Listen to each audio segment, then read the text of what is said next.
byenyumiriza mu byobuwangwa byesibukamu. Bobi Wine abadde e South Africa n'alowoozako ko Kabaka n'alowoozako munnange ate ku beene amuyimbidde bannange wali oluyimba. By the way abadde ali mukolamu kaawo vibe mu luyimba lwe olwa Kabaka munnange awo n'asooka n'ayimbiramu kaawo Kabaka mu mmotoka awo. Babadde ku lugendo lwabwe nga balina munnange ate gye badda. Byengenda okubeera nga nkulagako ku maaso awo ne mwana mulenzi munnange ate Nalukoola abaddemu mu katambi esayidi eno nga boogezaako okulaba. Kakati nno omukyala munnange Barbie Kyagulanyi nno abadde alina wano byakakasa munnange. Ngenda kubeera nno nga mbikubuulirako mu maaso awo omanyi taggwako munnange ate byewuunyikiriza kw'ossa ate munnange ate n'ebyokuyiga esayidi eyo. Abadde ku wano Love Beach ngenda kubeera nga njija nabyo mu maaso awo. Ate nga ye King Saha munnange wuuno ngenda kubeera nga mbikutuusaako mu maaso awo. Kakati nno kansooke nkutegeezeko nti no Bobi Wine munnange e South Africa bakyaliyo munnange esayidi eyo, era nga ndabyeko ko by the way wali akatambi akabadde katambula abadde akolamuko vibe mu luyimba lwe olwa Kabaka n'ayimbiramu kaawo Kabaka awo. Bannange Bobi Wine abadde musanyufu nnyo nga bw'okiwulira. Kw'ossa ate ku sayidi y'emu n'ayimbamu kaawo n'olumwera ku luyimba lwe Nalukoola wali nga ye munnange nga enseko zimuttaho kamalako bumazi munnange, anti Bobi Wine ali mu kumussa wali enseko, ali mu kuyimba omukulu munnange ate Bobi Wine esayidi eyo. Sigenda kubeera nga njogera bingi, kansooke nkuweeko ku katambi kano ate mmale nkomeko mu maaso awo.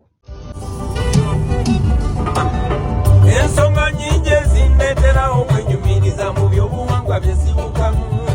Sibukamu Bakabaka ba Buganda ewa Ssaabasajja Muwenda Mutebi.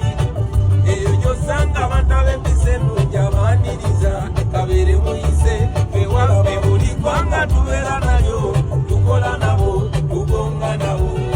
Ebituzanyuza tuzinira wamu, soto n'ebitunyiga nabyo tukabira wamu. Kabaka waffe ge kabonero akalaga nti Katonda ne Buganda oyo kumugale nyinira Kabaka wange.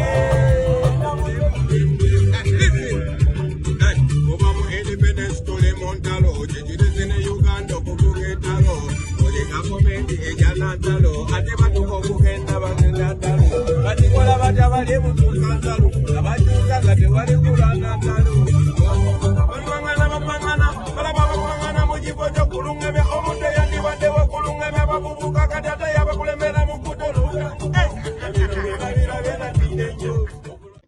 Bwentyo nno munnange ate we mukyekinzeko omukulu munnange ate Bobi Wine nja kubanga nkuwa update yonna enaafaayo esayidi eyo e South Africa gye bali ne mwana mwenzi munnange ate Nalukoola. Kakati naawe kankugyeko kankutegeezeko nti no wali omukyala Barbie Kyagulanyi munnange ye taggwako munnange ate byakuyiga esayidi eno. Ateekayo munnange wali kontenti we ebiseera ebisinga amussa ku mukutu gwe ogwa TikTok esayidi eyo, era nga akatambi kano by the way katwedinze nnyo. Kakati nno ye abadde agamba nti nno atakwagala tosobola munnange ate kumumatiza.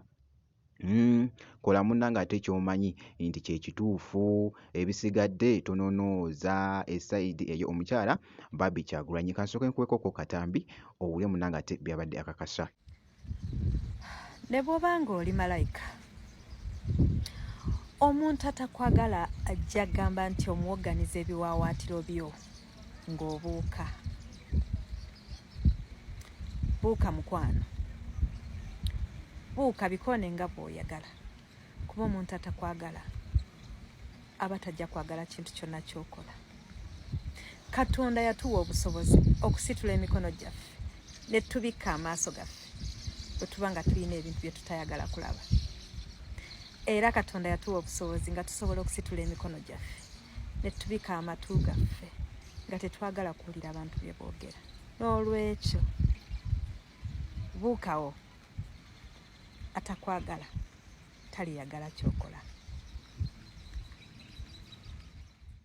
Bwe kityo nno munnange ate bwe kitambudde ku mukyala Barbie Kyagulanyi era nga akatambi ako katwedinze nnyo by the way ku mukutu ogwa TikTok esayidi eyo.